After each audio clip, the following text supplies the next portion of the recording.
चलो next MCQ और most important MCQ, most important MCQ लिखो चलो नोटबुक में। एटम लिखो, एटम बी फॉर्म एससीसी लिखना। नेक्स्ट लिखो एमसीक्यू चलो। Atom B form HCP lattice, atom B form HCP lattice. आगे लिखो। A occupy 2/3 of T void। A occupy 2/3 of T void। What is the formula of A and B? Option लिखो चलो। AB, A4 B3, A2 B3,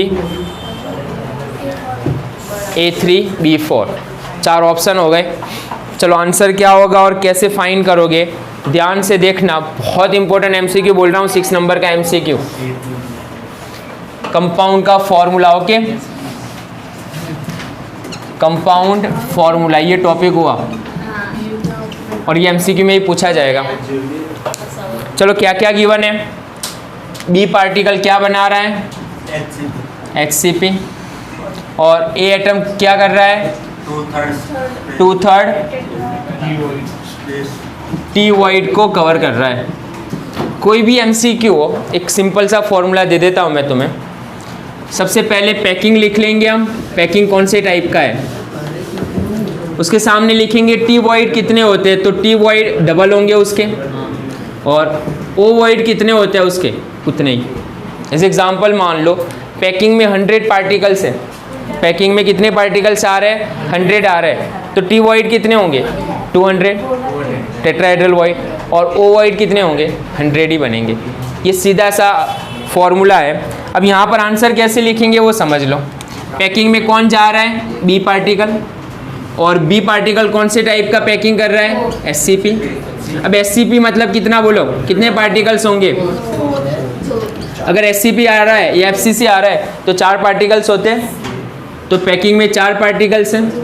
अगर ये 4 particles है तो T void कितने बनेंगे? 8। O void नहीं दिया यहाँ पर, लेकिन कितने T void कवर हो रहे हैं? इतने 2/3, तो आगे 2/3 कर दो, बस यही आंसर है। बस अब थोड़ा सा सिंप्लीफिकेशन कर दो और कुछ नहीं करना। सामने ले लो इसे 12, ये कितने हुए? 16।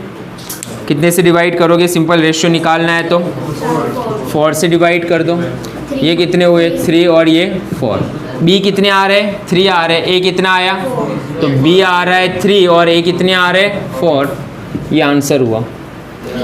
ये वाला फॉर्मूला समझ लो, आंसर ऐसे ही लिखना है। मान लो कोई भी पूछ लिया तुम्हें कि B पैकिंग क्या कर रहा है, यहाँ पर जो क्वेश्चन है वो समझ लो। B SCP पैकिंग कर रहा है तो 4 पार्टिकल्स होंगे। कितने T void कवर हो रहे हैं? पहले तो हम जितने होते हैं उतने लिख लेंगे, फिर आगे जितने भी कवर कर रहे हैं वो सारे कवर नहीं है, 2/3 ही कवर है, तो आगे 2/3 लिख लेंगे। 1/3 है तो 1/3 लिख लेंगे, और फिर रेशियो ही निकालना है तुम्हें, और वही आंसर है। बस 2 स्टेप वाला आंसर है, बहुत सिंपल, एग्जाम के लिए इंपॉर्टेंट है। हाँ, पैकिंग में अगर मान लो SCP की जगह पर BCC पूछ लिया तो नंबर ऑफ पार्टिकल्स का रेशियो 2 ले लेना उस वक्त। तो बहुत इंपॉर्टेंट MCQ। चलो एक और MCQ लिखा रहा हूँ मैं इसी से रिलेटेड, लिखो अपनी नोटबुक में। एक और MCQ अपनी नोटबुक में लिखो चलो। N particles form CCP, N particles form CCP packing, N particles form CCP। आगे लिखो, and M particles covered 1/3 T void, M particles covered 1/3 T voids. What is formula? What is formula of it? उसका formula क्या बनेगा? चलो N particle क्या कर रहा है? N पार्टिकल CCP पैकिंग कर रहा है। M पार्टिकल क्या कर रहा है? T void कवर कर रहा है। ये चलो CCP है तो कितने पार्टिकल्स हुए? 4। T voids कितने हुए? 8। और M के कितने हैं? 1 3। बस ये हुआ आंसर 12 और यहाँ पर 8। तो कितने से डिवाइड कर दिया इसे? और ये 2, तो N3M2।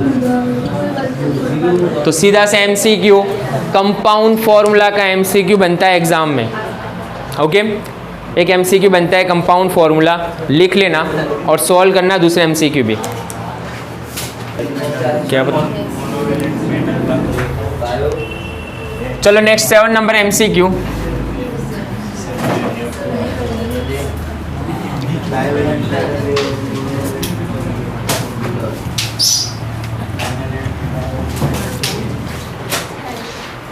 पैकिंग एफिशिएंसी सबसे most important topic.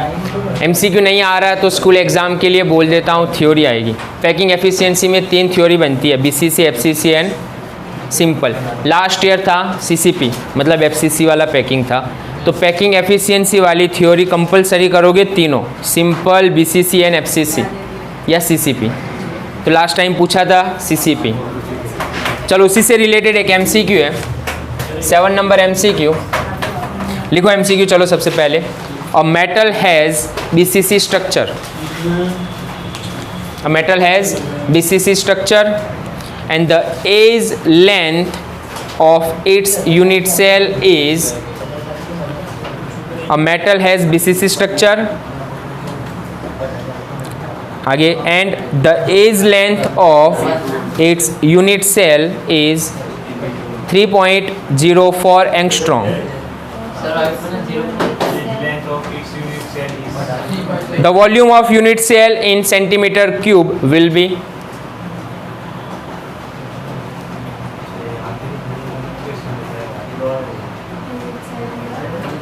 the volume of unit cell in centimeter cube will be, option लिखो चलो, 1.6 into 10⁻21 centimetre cube, 1.6 into 10⁻21 centimetre cube.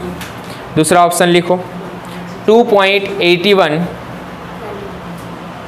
10⁻23 centimetre cube, 2.81 into 10⁻23 centimetre cube.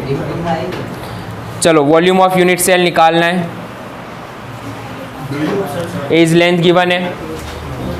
चलो एज लेंथ कितनी है, ए गिवन है तुम्हारे पास 3.04 angstrom है, BCC given है। Volume of unit cell निकालना है, सीधा सा पूछा है, वॉल्यूम ऑफ यूनिट सेल कोई भी हो क्या होगा, volume of unit cell a cube होगा, ये गिवन है, ऑप्शन सेंटीमीटर क्यूब में गिवन है। इसका मतलब क्या हुआ, एंगस्ट्रॉम को सेंटीमीटर में कन्वर्ट करना पहले। तो क्या आएगा यहाँ पर, A is equal to 3.04 10⁻8 centimetre. बस A क्यूब की जगह पर डेटा पुट करो, कैलकुलेशन करो, जो आंसर है वही आंसर है। तो क्या आएगा आंसर यहाँ पर, 3.04 इंटू 10⁻8 सेंटीमीटर और क्यूब। बस इसका क्यूब निकाल दो, कितना होगा, 28 के आसपास में होगा, 3.08 है तो 28 पॉइंट समथिंग जो भी है वो, इंटू 10⁻23 सेंटीमीटर क्यूब। तो आंसर क्या हुआ, 2.8 इंटू 10⁻24 ना, तो यहाँ पर आएगा 23 centimetre cube. Second option right है। पहले कैलकुलेट कर लेना चाहिए ना, अगर इतना इजी है तो। कर लिया। दूसरे MCQ लिखा रहा हूँ, पहले सिंपल वाला MCQ कवर कर रहे हैं, सेकंड दूसरे MCQ लिखा रहा हूँ, पहले लिख लो ध्यान से। चलो नेक्स्ट MCQ लिखो अपनी नोटबुक में पहले। In FCC unit cell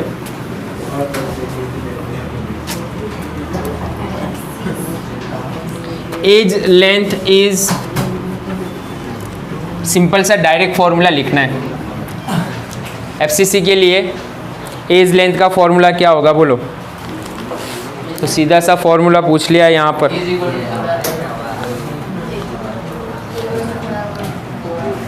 eight number MCQ ना, FCC है और इसके लिए कौन सा फॉर्मूला निकालना है तुम्हें, एज लेंथ।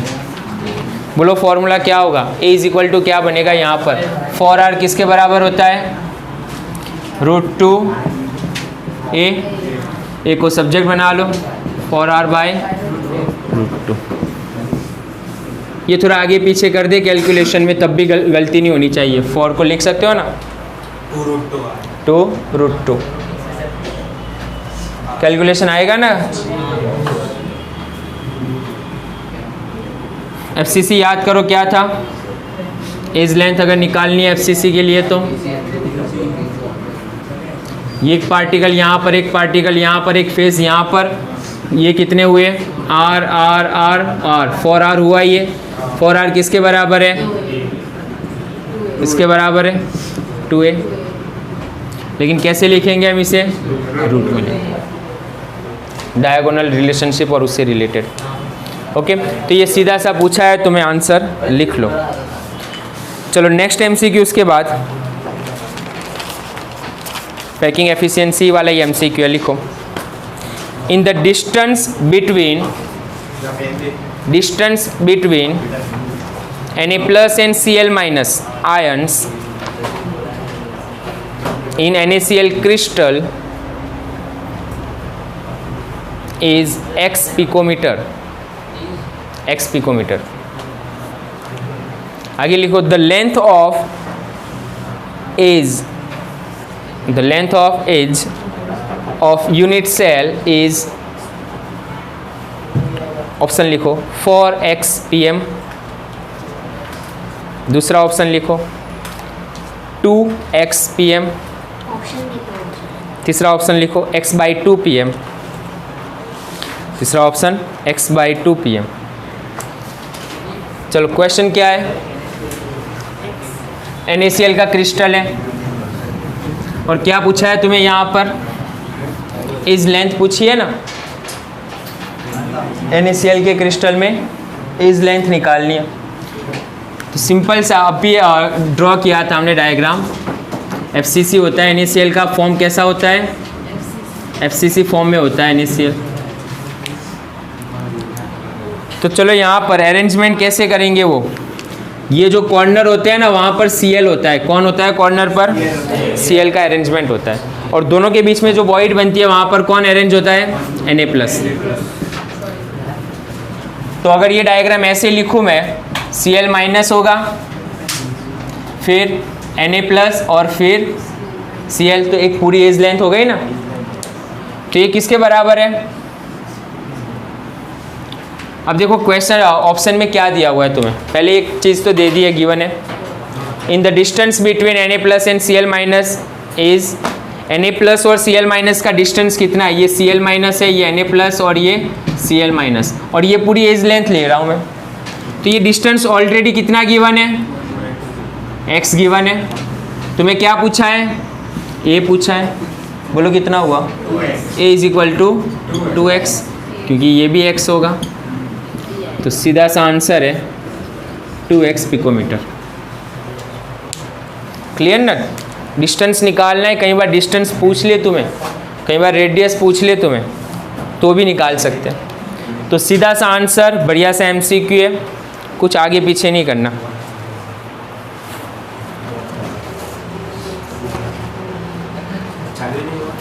चलो ये, चलो नेक्स्ट एमसीक्यू लिखो। लिख लिया अशरफ, अशरफ लिखा,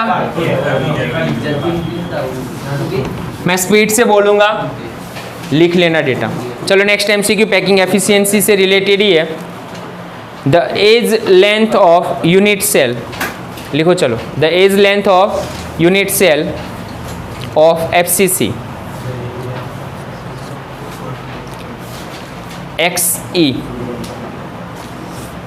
जेनॉन के लिए क्रिस्टल इज 620 पिकोमीटर।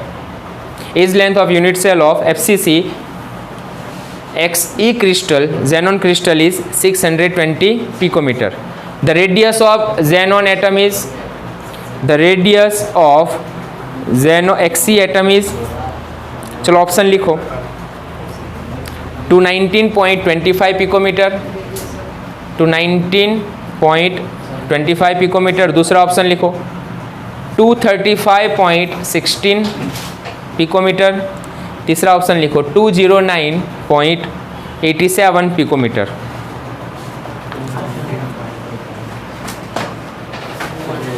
क्या पूछा है यहाँ पर? 9 नंबर एमसीक्यू था, 10 नंबर ना। जेनॉन कौन सा क्रिस्टल है? एफसीसी क्रिस्टल है। एज लेंथ कितनी गिवन है? 620 पिकोमीटर। और क्या कैलकुलेट करना है तुम्हें? वो एटम का रेडियस कैलकुलेट करना है। अब एफसीसी गिवन है सिंपल सा, तो इसका रेडियस वाला फॉर्मूला लिख लो। चलो, तो क्या होगा रेडियस वाला फॉर्मूला? R = A/2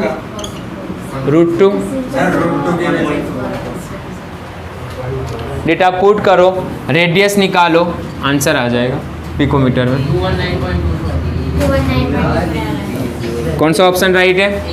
ए वाला ऑप्शन राइट है। तो पैकिंग एफिशिएंसी से रिलेटेड मोस्ट इंपॉर्टेंट एमसीक्यू, एक एमसीक्यू वहाँ से बनता है JEE में। ये वाला टॉपिक बढ़िया है, ये बहुत सिंपल वाले एमसीक्यू कैलकुलेट किया है मैंने अभी, लेवल 1 वाले ही है सारे। और प्रैक्टिस करो इससे रिलेटेड एमसीक्यू। चलो नेक्स्ट जो एमसीक्यू है ना तुम्हारे पास बुक, उसमें से एमसीक्यू सॉल्व करो पैकिंग एफिशिएंसी के।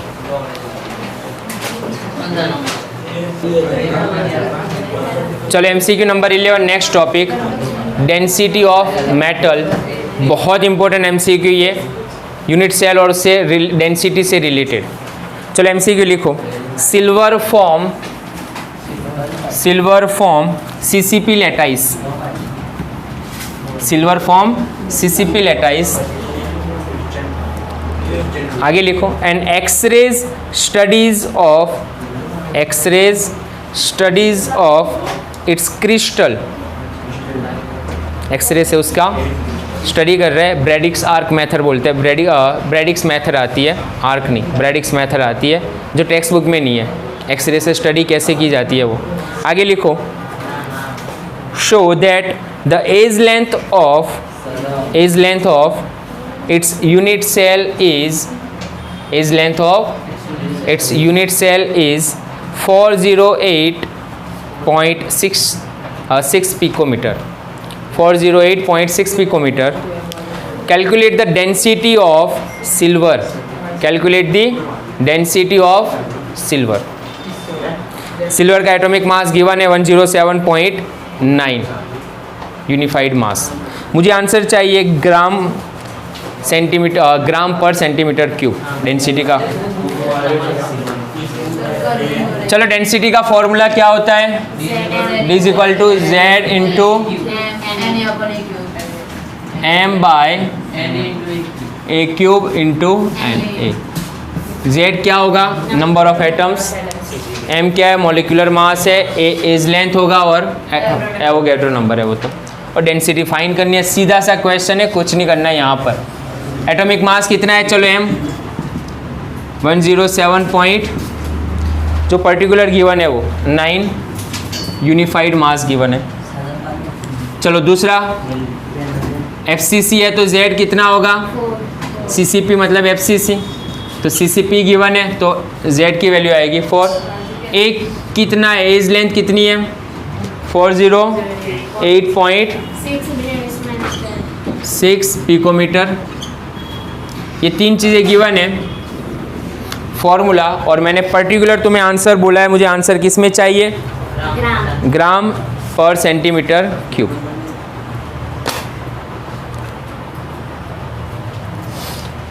आंसर इसमें निकालो। चलो केजी पर मीटर क्यूब। पहले वो निकाल दो, फिर ग्राम निकल ही जाएगा। तो क्या करेंगे? चलो इसे केजी में कन्वर्ट कर लो। यस, यूनिफाइड है तो कितने से मल्टीप्लाई कर लोगे? 10⁻³ से केजी पर मोल। 10⁻³ केजी पर मोल कर लो। ये 107.9 10⁻³ केजी पर मोल। चलो Z तो वही रहेगा। ये पिकोमीटर है, किस में कन्वर्ट कर लो? मीटर में। 10⁻12 मीटर। बस डेटा पुट करो डेंसिटी और आंसर क्या आएगा? 1.5 यूनिट साथ में लिखा करो, तो यूनिट कौन सा आएगा पता चली जाएगा तुम्हें। तो केजी अपॉन मीटर क्यूब। 10.5 ये वाला पॉइंट डेंसिटी वाला टॉपिक बहुत इंपॉर्टेंट है, यहाँ से एमसीक्यू बनता है, ये सीधा से एमसीक्यू है। अब एमसीक्यू कौन कौन से फॉर्म में हो सकते हैं वो समझना। कई बार मॉलिक्यूलर मास पूछा जाता है, इस बार नीट में वही पूछा था, कॉपर का मॉलिक्यूलर मास कितना है, सारे डेटा गिवन थे, एक्सरसाइज का सीधा सा क्वेश्चन पूछ लिया था। और डायरेक्ट अगर कॉपर का मॉलिक्यूलर मास पता हो तो डायरेक्ट आंसर भी लिख सकते थे बिना कैलकुलेशन। एक्सरसाइज का क्वेश्चन था नीट में, इस बार कॉपर का मॉलिक्यूलर मास पूछा था, यही फॉर्मूला से। दूसरे नंबर पर समझना क्वेश्चन क्या पूछ सकते हैं, सब कुछ गिवन है, जेड की वैल्यू कितनी आ रही है और कौन से टाइप का यूनिट सेल है, सारे डेटा गिवन है, इज लेंथ गिवन है, मॉलिक्यूलर मास गिवन है, डेंसिटी गिवन है, और पूछेंगे तुम्हें कि कौन से टाइप का यूनिट सेल होगा। तो z जितना आ रहा है, z अगर मान लो 4 आ रहा है तो CCP, 2 आ रहा है तो BCC। तो 2 टाइप के MCQ बनेंगे यहाँ से, ये टॉपिक से। मॉलिक्यूलर मास अगर पूछ रहे हैं तुम्हें कैलकुलेट करने के लिए तो मॉलिक्यूलर मास फाइंड करो, और दूसरे नंबर पर तुम्हें MCQ पूछ सकते हैं कौन से टाइप का क्रिस्टल होगा, तो z की वैल्यू जितनी आ रही है, 4 आ रही है उसके हिसाब से, 4 आ रही है तो CCP, 2 आ रही है तो BCC। तो 2 टाइप के MCQ बनते हैं यहाँ से। एज लेंथ जनरली गिवन ही होती है ज़्यादातर MCQ में, ज़्यादातर एज लेंथ गिवन ही होती है। पर्टिकुलर डेंसिटी पूछ रहे हैं तब भी फाइंड कर सकते हैं। तो 3 टाइप के MCQ खास पूछे जाते हैं यहाँ से, तो लिख लो ये। हो गया।